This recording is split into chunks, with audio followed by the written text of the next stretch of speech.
Hello, welcome to section 3 of EE104. This is about predictors.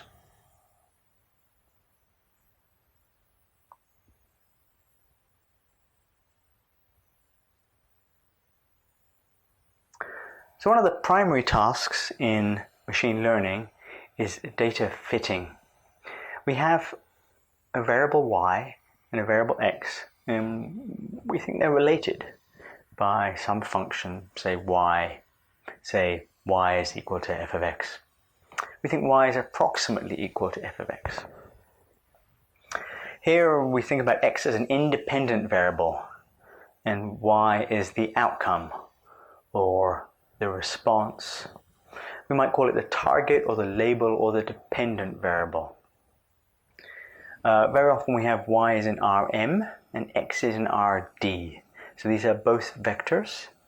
Very often m is 1, and so the outcome is a scalar. And we say, well, the target is related to the independent variable approximately by y is f of x. And we're going to be told x, and we'd like to be able to predict y. And we don't know what this function f is. And of course, there may not be such a function f. It may just be that y and x are a bunch of unrelated data, or they're related by some other variable that we don't know, or for you put an x in one time, you'll get a y. You put an x in a different time, you'll get a different y. And there's a lot of noise. There's a probabilistic relationship between y and x rather than a purely deterministic one. Usually these variables x are vectors of features. That is, they are descriptors of the underlying data rather than the underlying data itself. So, for example, if we have documents, for each document we might make a histogram of the word counts and count the numbers of all of the different words, and that would be x, that vector of the word counts. If we had patient data, then x might be patient attributes, test results, systems.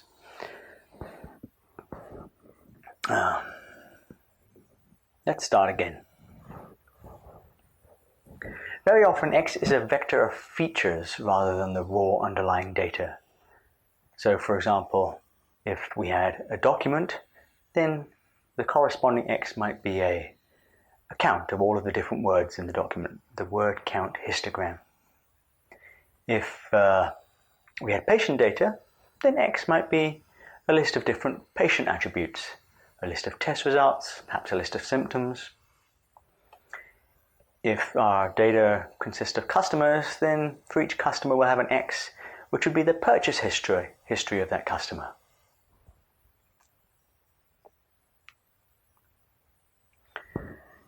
We have a general framework to construct features from the raw input data.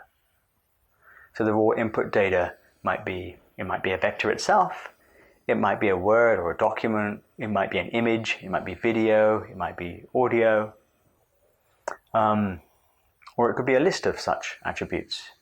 Could consist of multiple attributes. We're going to call that input data u, and we're going to map it under a function phi to construct x, which we will call the corresponding feature vector. This function phi has a name. It's called the embedding, or the feature function, or the feature mapping. And sometimes phi is very simple, and sometimes it's extremely complicated. Often we will take a particular property. We will make sure that since phi is going to be a vector, we'll make sure that the first component of phi is always 1. And so that we would note by x sub 1 or phi of u subscript 1. It's the constant feature, which we'll explain the reason for that in just a second. Similarly, we embed or we construct features for the output data v, and we will call those y, and we will have y is equal to psi of v.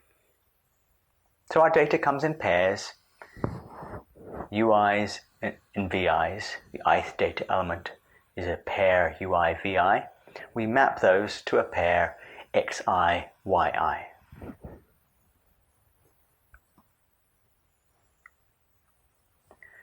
And we have n data points, x1 through xn and y1 through yn.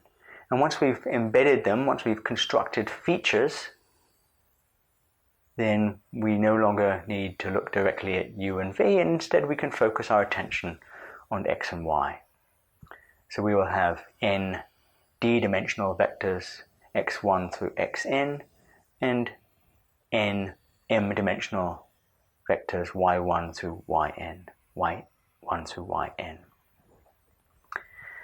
And so we'll refer to the pair xi, yi as the ith data pair, or observation.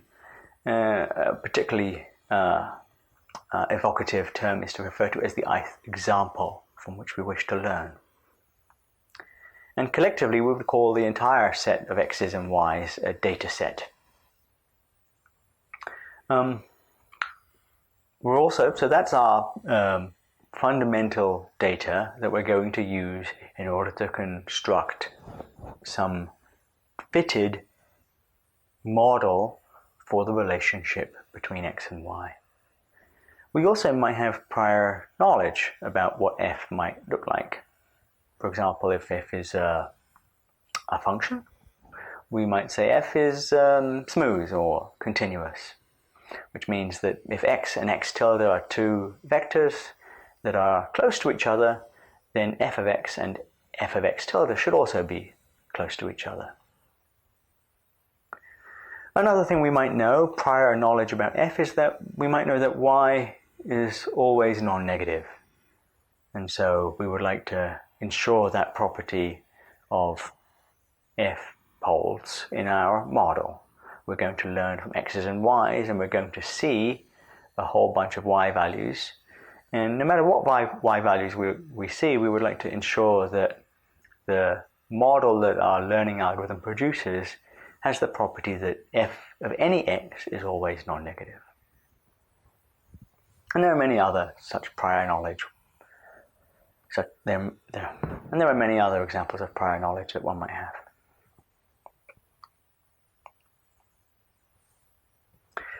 So the thing we're going to construct is called a predictor. It's a model that takes an x and gives you a prediction for what y would be at that x. We denote that by g. It's a function that takes vectors in Rd, x's, and gives us vectors in Rm, y's. For the feature vector x, the prediction we will denote by y hat. Y hat is g of x. And the predictor g is chosen on the basis of two things, the data that we've seen and the prior knowledge that we have. And that means that we can, in terms of the raw data, construct a prediction using a new raw data record. So if you give me a new u that I've never seen before, I can map it under phi to embed it and give me an x, construct a feature vector corresponding to that u. Then I can take that x and feed it into my predictor to construct g of x, and that's an estimate for y, a prediction for y. And then I can unembed that by applying the inverse of the feature map psi to that y hat to give me an estimate of v, which we'll call v hat. And that means that I can test the performance of my predictor in terms of the original data, rather than in terms of my x's and y's. And sometimes psi is not invertible, and then there's a slight variation of this formula that we will come to. Of course, you can also evaluate how well does this predictor do on the data. And we can take a data pair. The ith data pair is xi, yi. You'll feed xi into g. we'll get a y hat, we'll call y hat I. And we would like y hat I to be close to yi. And that means that the predictor does well on the data. That's a very reasonable thing to require of the predictor. Of course, our real goal is not to have the predictor do well on the data, but to have the predictor do well on potential data that we've not yet seen. When somebody gives us some new x or some new u, they could quite reasonably ask, well, what did you learn from all that earlier data that we gave you? And the answer should be, well, from all that data, I learned that these kinds of x's give rise to these kinds of y's, and let me predict a specific y that would be generated by the x that you just gave me.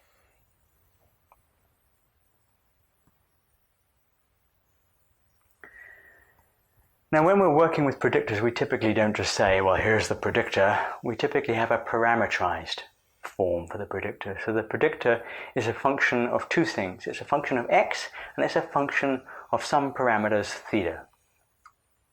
So we would have y hat is g of x and theta. Sometimes we write this as a subscript, so we'll write that y hat is g subscript theta of x, and that just makes it easy to refer to g theta as a function which takes an x and gives us a y. And what this does for us is it specifies a form, a structure, allowed predictors or predictors that we like. And we're only going to pick predictors that correspond to a particular theta. And our job becomes, instead of choosing an arbitrary function that maps x to y, choose a theta. And then evaluate g of x theta. So theta is a parameter. It's usually a vector. It's a parameter for the prediction model. Often theta is in some Euclidean space. Here we've written Rp. Sometimes it's a matrix. We'll see that. And sometimes it's a list of, there's more than one parameter vector, more than one parameter matrix. Choosing a particular theta, that's called tuning or training or fitting the model. And a learning algorithm is a recipe for choosing theta given data. So, for example, we might have a linear regression model. That says that y hat is theta 1 x1 plus theta 2 x2 all the way up to theta d times xd. Y hat is this linear combination of the thetas, or equivalently a linear combination of the x's. And our job is to pick the thetas so that this is a good predictor. We've already seen in previous classes on linear algebra that you can fit such a linear regression model using least squares. And that's picking theta to minimize the mean square error. Of course, there are lots of other methods for doing linear regression, for picking the thetas, even in a linear regression model, and we will talk about some of those in this class. I want to talk about a special class of predictors called nearest neighbor predictors. They work as follows. We're given a data set, x1 through xn, y1 through yn, and the predictor says the following. You've got some new x, and you'd like to predict a corresponding y hat. The way you do it is, out of all of the data that you got, you find the xi that is the nearest to x. And then your prediction for the corresponding y is simply yi. And that you define to be g of x at that x. And so this is extremely intuitive. If you've got some new piece of data and you want to make a prediction about what y is at that data point, at that x, well, why not look for the closest example that matches it and say, well, that's probably this is the closest example we've got. So let's predict that the y we get is the y we got in that previous example.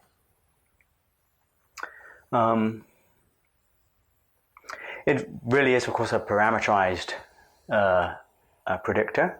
Here, the parameter is a bit interesting because the parameter is the full data set. You can think about theta as x1 through xn and y1 through yn, the entire data set. And we don't have to choose the parameter. The parameter is given to us with the data. It is the data. So training is easy. There isn't any training. There's no computation to be done.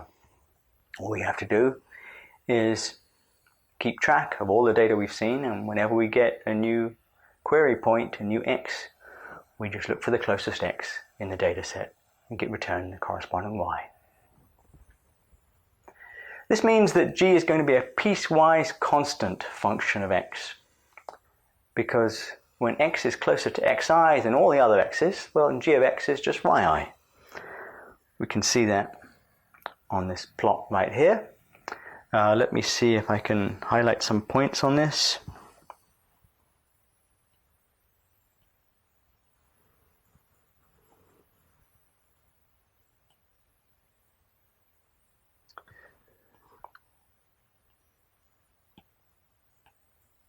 So these are data points. And the orange line, which I will highlight here in black, this, which wiggles about here, is the predictor. And it tells us that, for example, if we receive a value of x of 0.2, then we should predict a corresponding value y of 0.47. And so even though we've only got data points at specific points, we've fitted a curve, not a curve really, a piecewise constant function through those points. Something to observe is that the function has discontinuities. Let's look at some of those discontinuities. So here's one, here's another, here's another. And these discontinuities are exactly halfway between two adjacent data points. So as we vary x, when we're here, our closest data point is this red point here, and then as we increase x, we suddenly switch to the closest data point being this data point x right here, and as a result we switch our prediction also from predicting the y corresponding to this data point to predicting the y corresponding to this data point.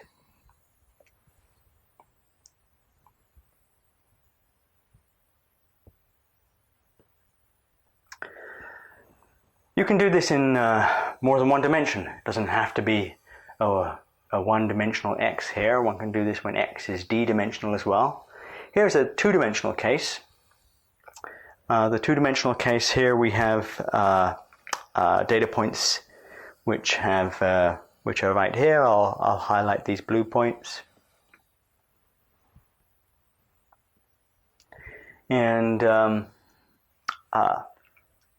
now, associated with each data point, associated with each x, there is a region. So, for example, for this data point right here, there's a region which is this region right here, which is a polyhedron. It's got straight boundaries.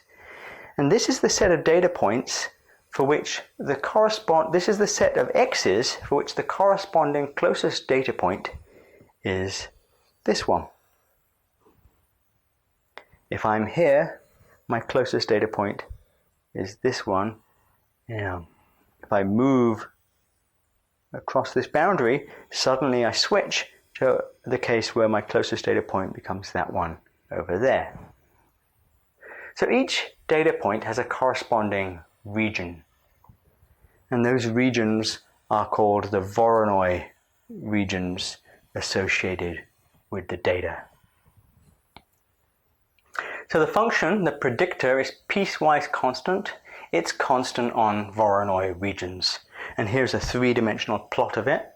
This is x1, this is x2, and this is the prediction y, or y hat.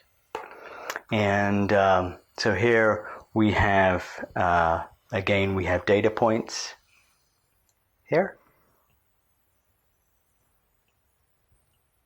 And then this is the function values according on each data point. So right here on this Voronoi region right here, that Voronoi region right there, that's the Voronoi region corresponding to this data point. The value at that data point is y is 1, yi is -1, I'm sorry. And so if we are given a new x, which is anywhere in that region, then we will predict that y hat is also -1.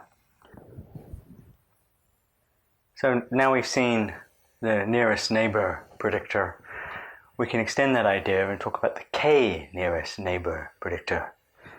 So the idea here is that you pick a number k, an integer, and then you say, well, you give me an x, and instead of just looking at the nearest neighbor to x, I'm going to look at the k nearest neighbors, xi1 through xik, amongst the given data.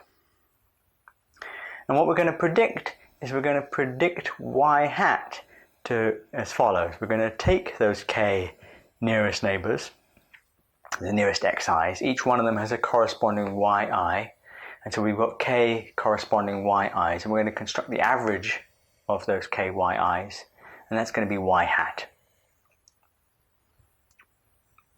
So this is a generalization of the nearest neighbor predictor,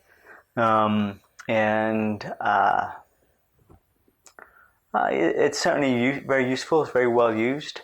You might see that, for example, it makes you less sensitive to noise in the data. If the data is very variable, then the k nearest neighbor predictor is going to perform some averaging. It's going to smooth out the data. It's going to remove some of the noise. And there are many ways you might extend this idea. You might use a weighted average to form y hat, or you might pre-process the data. You might say, well, I'm only going to look at the data, instead of looking at it as a collection of data points, I'm just going to look at it as a collection of clustered data points, a collection of clusters of data points. And then instead of picking the nearest neighbor, I might pick the nearest cluster. There's a bunch of different things you could do. Here's how you compute the k nearest neighbor predictor. This is Julia. So we have a function. It takes an x, a y, a little x, and a k. So here, this matrix X, it is an n by d matrix. The ith row of that is the ith x point. It's the x variable corresponding to the ith data record. Y here is also an n by m matrix. It's the corresponding targets. The ith row of y is the target variable corresponding to the ith row of x. Here, little x is the query point. We're given a new x at which we want to predict a y. That's little x. And k here is the k in nearest neighbors. It's how many neighbors we're going to consider. So this first line of the code here just gives us the n, the number of data points. It looks at the number that returns the number of rows of the matrix X. Here we look at each row and subtract it from the query point. Look at the sum of the squares of the entries of that vector, and we make a list of all the sums of the squares for each of the different data points for I is 1 to n, and that's in dists sqr. That's a list of all of those different distances. The ith element of that list is the distance from xi to x. And then this function sortPerm gives us the indices that point to the sorted entries of dist sqr. So the first entry of nearest neighbor idx's is an integer, and if we look at the so if the nearest neighbor index is if the first entry of nearest neighbor indexes is 7, then dist sqr 7 will be the smallest entry in dist sqr. And similarly, the second entry in nearest neighbor indexes points to the second smallest entry in dist sqr. So if we look at the first k, by picking out the first k entries returned by sortPerm, that gives us k numbers that point to the corresponding closest data records to x. And then what we do is we construct take the corresponding y's, and we take their average, and we return that as y hat. This is, of course, if you were to write this in Python or MATLAB, it would look very similar. The nice thing about this code is that really it looks very much like the mathematics that one might write to describe this algorithm. And that's a nice feature that is worth aiming at throughout this class, is that if you've got a short piece of mathematics that describes something you're trying to code, then the code should kind of correspond line by line to the mathematics, and that way it's easy to debug and easy to read. So this is the case where k is 2 on the same data that we had before. And now this is interesting in that regions, let me mark a region. So for example, this region right here, regions still have polyhedral, still have straight line boundaries, they're still polyhedra, but they now, rather than corresponding to a single data point, they correspond to k data points. In this case, k is 2. So every point in this region right here, its two closest data points are this one and this one. And you can see that if I'm in this region and I cross over into this region, then I'm going to switch from having this one and this one as my closest data points to having instead this one and this one as my closest two data points. So now regions are associated with pairs of data points. There are more regions because there are more pairs of data points than there are individual data points, although not every pair of data points has a non-empty region. And we can plot the corresponding k nearest neighbors estimate. Here it is on the right hand side. There are more regions, but also the function itself is somewhat flatter, has less variability. And that's something we expect because the k nearest neighbors predictor does some averaging. And so instead it's going to smooth out the function. It's still, of course, piecewise constant.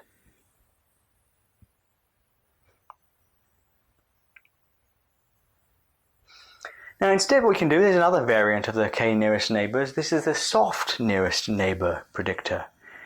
And what we do here is we take a weighted average of the measured y, but the weights that we use aren't fixed, they depend on x.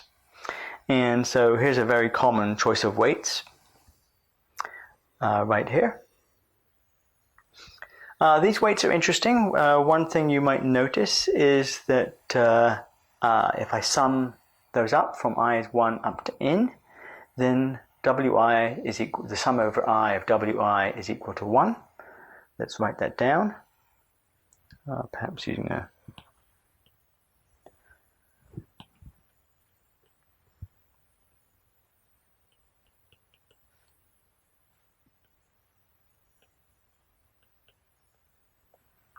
So another thing to notice is that there's a parameter here. The parameter is rho. It has the dimensions or the scaling like a length. So in particular, if you look here in the numerator, I've got the norm of x minus xi squared divided by rho squared.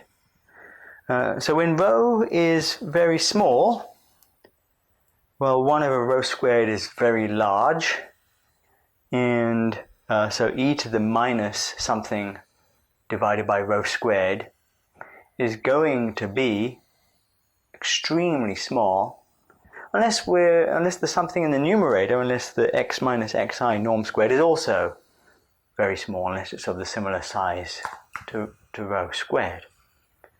And so what that means is that when rho is very small, this quantity is going to be 1 when x is close to xi, and 0 almost everywhere else. And that means that this weighted sum that I'm going to get right here is going to be the nearest, the value of y at the nearest point, xi, the nearest I, at the nearest data point. So this reverts to the nearest neighbor predictor when rho is small. When rho is large, it becomes a little different. Let's look at what it becomes. So I won't go through this code, but this code is, because it's very similar to the previous code, it just explicitly follows the mathematics again.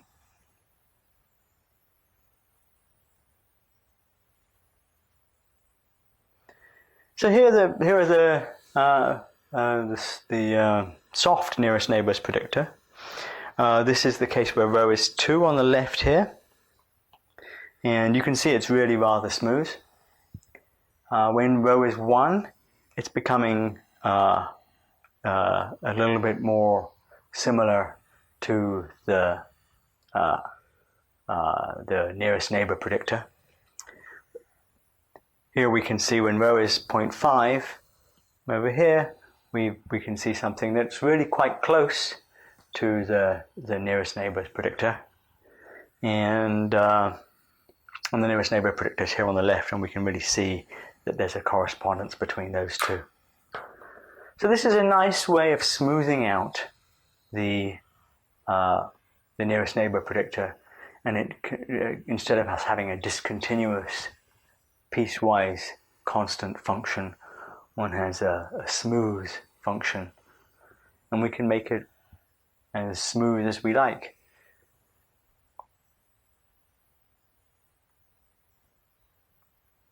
Okay, so let's turn now to another class of predictors, the linear predictor. Here g has the form g of x theta is theta transpose multiplied by x. So when m is 1, that means y is a scalar. The parameter theta is a vector in Rd, and theta transpose x just returns for us a scalar. When m is greater than 1, theta here is a matrix, which is d by m. And so theta transpose times x is going to return for us an m-dimensional vector, the same size as y. This is also called a linear regression model. And y hat, which is g of x, is theta 1 times x1 plus theta 2 times x2 all the way up to theta d times xd, which is a linear combination of the theta i's with coefficients x1 through xd. here, if m is 1, then theta I is just the ith entry of theta. If m is greater than 1, then theta I transpose is the ith row of theta. And so each of the theta i's has a dimension, same as y.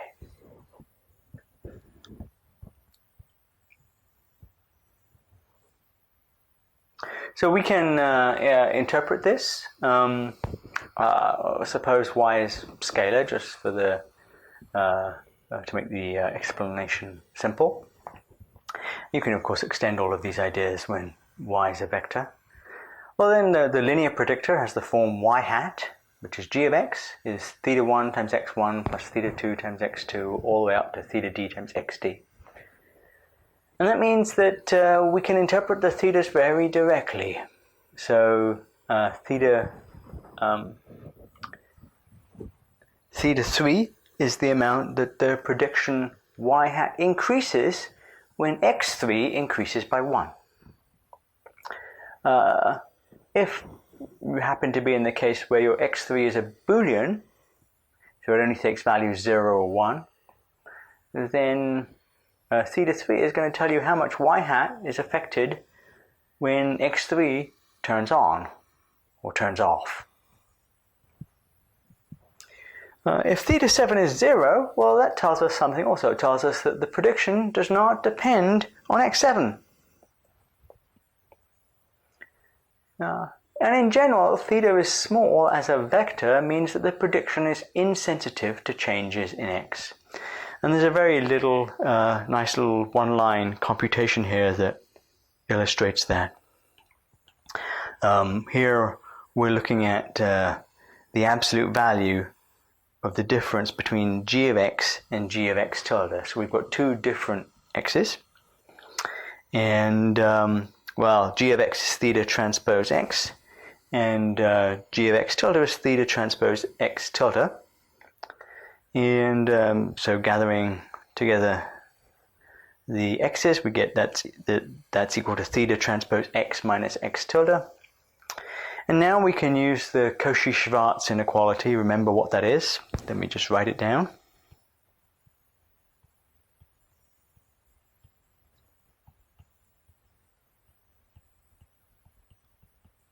That says that for two vectors, say p and q, that the absolute value of p transpose q is less than or equal to the norm of the vector p multiplied by the norm of the vector q. And of course we know that p transpose q is the norm of p multiplied by the norm of q multiplied by the cosine of the angle between p and q, and cosine is between minus 1 and 1. So that means that this quantity, the absolute value of this scalar product, is less than or equal to the norm of theta times the norm of x minus x tilde. And so if theta is very small, so if the norm of theta is small, then the difference between g of x and g of x tilde can't be very big, because it's bounded by that small quantity multiplied by the norm of x minus x tilde. So by making theta small, you make your predictor insensitive to the data. And that doesn't sound like a good idea, but as we will see in this class, that turns out to be an extremely important idea that we will revisit again and again.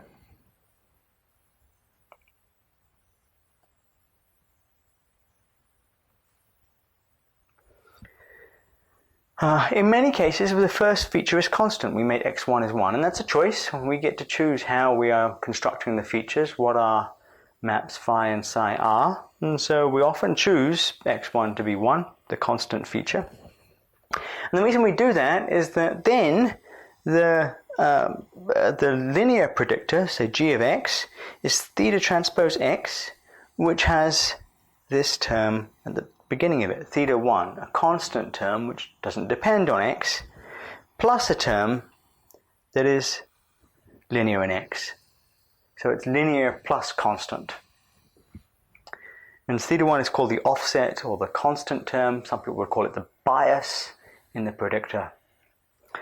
It's the prediction when all the features, except for the constant of course, are 0. Some people would call that an affine predictor, a linear plus constant predictor.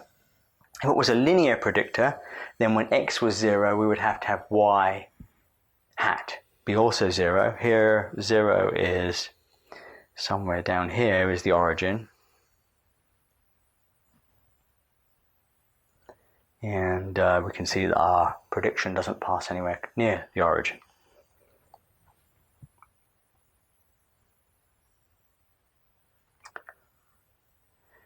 Another very common predictor is the polynomial predictor.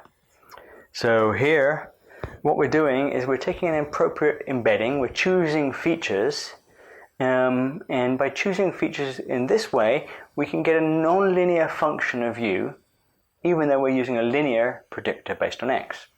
The way you do it is you say, I'm going to construct this feature map phi to be a vector. So you give it a u, say u is a scalar, and we're going to construct a vector feature map which returns 1 u squared u cubed all the way up to the d minus 1th power of u. And people would call phi polynomial or power embedding. And it's interesting, it's taking a one-dimensional independent variable u and making a bigger regression problem. It's embedding it in a d-dimensional regression problem. And that means when we construct the linear predictor, we're going to have y hat is theta transpose x. But actually theta transpose x is theta 1 plus theta 2u plus theta 3u squared all the way up to theta d u d minus 1. So it's a linear function of x, but a polynomial function of u.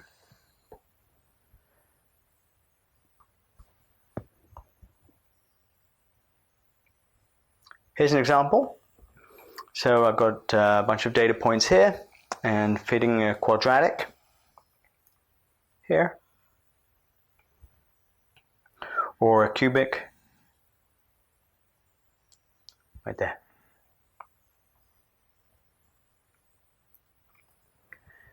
There are other nonlinear predictors. Here's one. This is a tree-based predictor. And the idea is that we have a predictor which is represented by a partially developed Boolean tree. At each vertex, which is not a leaf, such as this one or this one, we have a variable, an index into one of the components of x, and associated with that index or that component is a threshold. And that's the threshold which is the decision part at that node in the tree. So we start off coming in with x. We say, is x second component, x2, less than or equal to 0.8, or is it greater than 0.8? If it's greater than 0.8, we go down here and we return a prediction, y hat is 0.6. If it's less than 0.8, less than or equal to 0.8, we go down here, and then we end up with another non-leaf node, and that's associated with another decision. And that decision is x1 less than or equal to 0.2, or is x1 greater than 0.2? If x1 is less than or equal to 0.2, then we go down here, and we return y hat is 0.25. If x1 is greater than 0.2, then we go down here, and we return y hat is 0.5. So the leaves are associated with the values. These are the leaves. And the non-leaf nodes are associated with conditions. And the predictor is a piecewise constant function of x. And we could plot it as a piecewise constant function of x, at least when the tree is small enough. Here's a one-dimensional x. Here, what's the tree for this? Well, we can work it out. let me switch to a smaller pen. We go X. First decision, we have a choice. There's more than one way to write any given decision tree. Let's look at this point right here first, and we'll say if X is less than 0.2, then we're going to have Y hat is 0.25. Here we've got another decision to make. And this one is going to be here. And the decision is, so here X is greater than 0.2. And here the decision is X less than 0.8? Or is X greater than 0.8? And if it's less than 0.8, then we're going to have Y hat equal to 0.5. And if it's greater than 0.8, we're going to have Y hat equal to 0.6. So there's our decision tree corresponding to this predictor right here. And of course, if we were in higher dimensions, then we're slicing up the vector space corresponding to RD into rectangular regions, and at each vertex, at each non-leaf vertex of the tree, we're making another cut.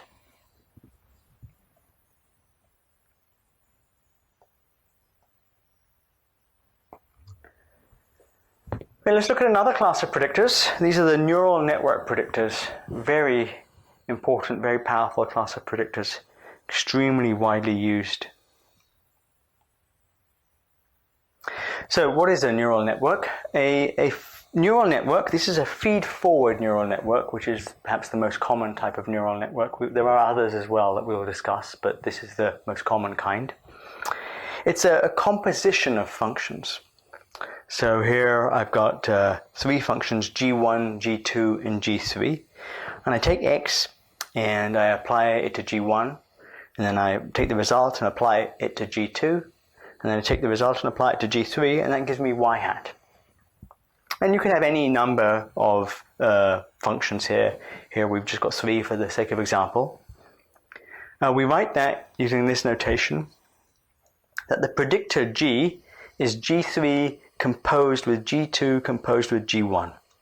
And this symbol with a little circle means function composition. These GIs are called layers of the neural network, and here we have three of them.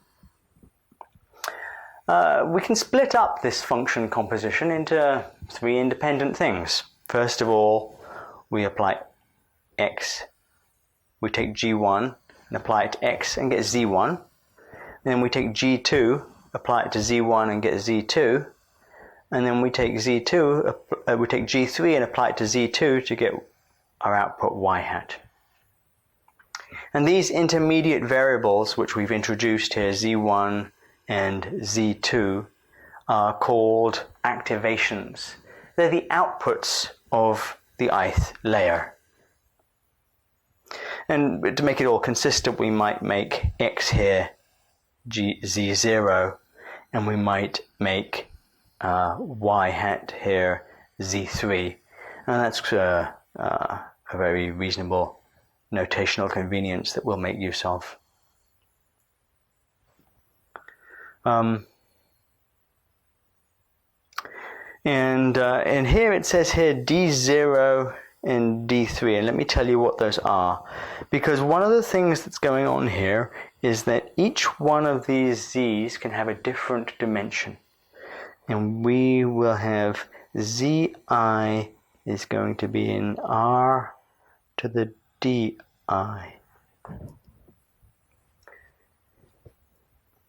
And that way, this notation D0 is D and D3 is M is simply expressing our usual notational convention for the dimension of X being D and the dimension of Y being M. Now you can visualize this as a nice graph. x comes in, goes through g1, gives us z1, goes through g2, gives us z2, goes through g3, gives us y hat, which we might call a flow graph for the data.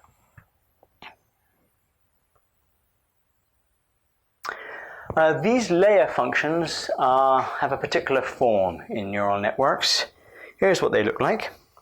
They're the composition of a function, h, with an affine function.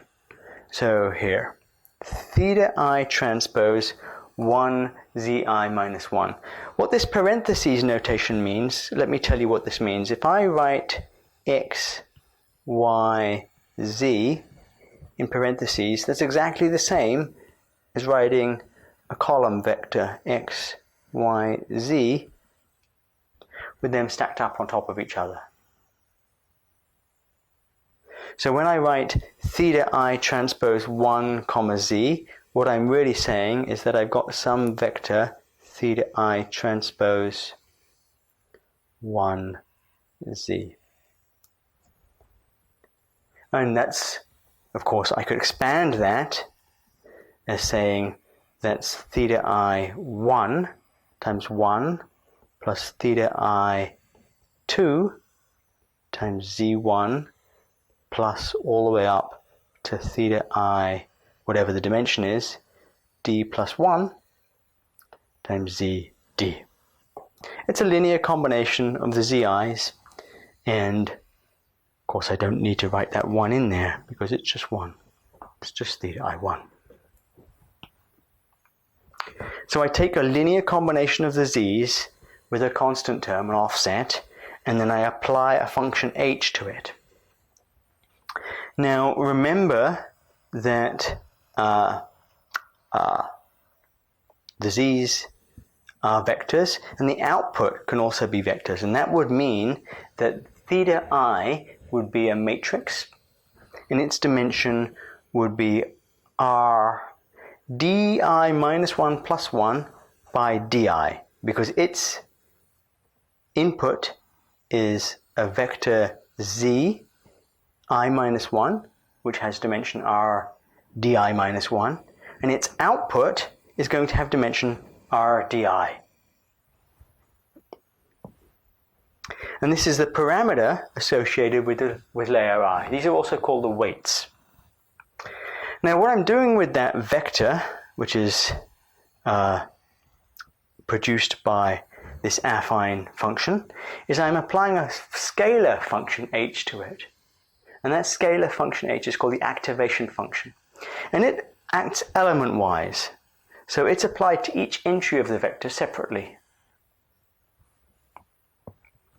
So what that means, if I've got a vector z and it's equal to h of w, what that means is that z1 is h of w1, z2 is h of w2, and so on. It's really just a shorthand for applying the function separately to each component. Now the scalar function h is called the activation function. There are many different activation functions that are used in neural networks. The most common one, probably by far, is this one called the Relu. Let's take a look at that. So the Relu is this thing. It's usually denoted by x parentheses with a subscript plus, also written max of x comma 0. What it is we can just draw a little graph of it here. This is x, and this is x plus, and its graph is 0 for negative x, and just x for positive x. So if x is negative, x plus is just 0. If x is positive, then x plus is just x. That's called a Relu. Relu is short for rectified linear unit. Another one that's quite common is the sigmoid function, EE104. to the x divided by 1 plus e to the x. And we will see a few others as well that are commonly used for activation functions. So once one knows the matrices theta 1 through theta m, once one knows the activation functions, one can construct the functions gi. One can compose the functions gi to have a predictor. And that's a neural network predictor.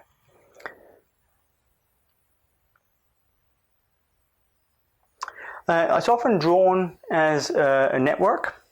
So here's a 3-layer neural network.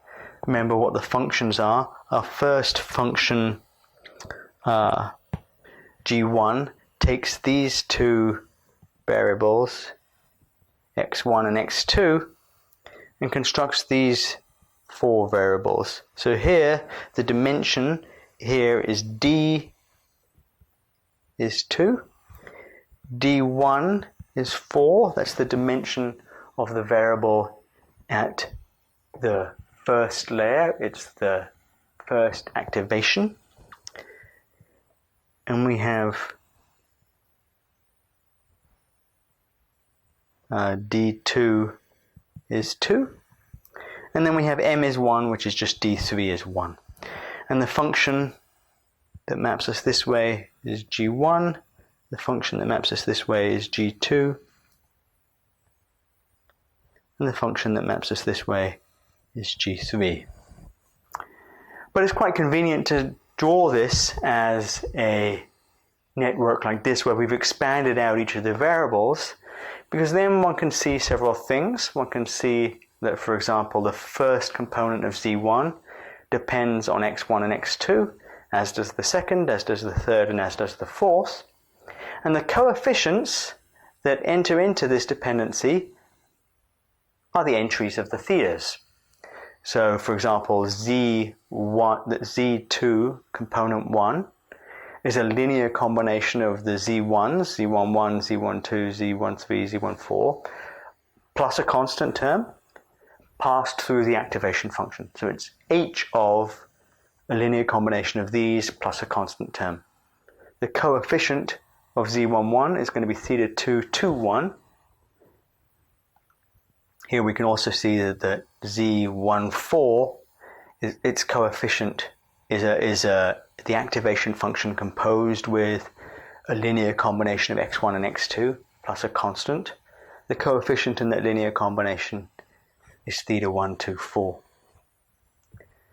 So these kinds of network diagrams are often drawn for neural networks. Very often the theta i's are sparse matrices, so they have lots of zeros. And that would mean that many of these arrows have 0 coefficients associated with them, in which case we typically wouldn't draw arrows that have 0 coefficients. And so each of the vertices in this graph is a component of an activation. And the edges are entries of the weight matrices. Now, we would call them individual weights or scalar parameters of the neural network. And so here we have 3 layers, and we have specific dimensions of this particular neural network. Now, by choosing the parameters, what have we got to choose? We've got to choose theta 1, theta 2, and theta 3. This is the dimension of theta 1 here. It's 3 by 4. This is the dimension of theta 2. It's 5 by 2. And this is the dimension of theta 3. It's 3 by 1. So there's quite a few parameters that enter into the thetas. And of course the activation function is a choice as well, although that's not a parameter. And we're going to pick the predictor from this family of predictors by choosing the thetas. The h's are part of the structure or the form of the predictor. By choosing these thetas, one can end up with a huge number of different functions, which all look like crumpled pieces of paper. Here's one for this particular choice of theta. You can see right here. You can see that it's a piecewise linear function. But it's got complicated joins in the function. There's a complicated join there and there. And one can end up with all sorts of very strange functions by picking the thetas. And this is simply with a 3-layer neural network with quite small number of variables. Neural networks can have millions of parameters, and then it becomes impossible to visualize or understand what those parameters mean or how they work.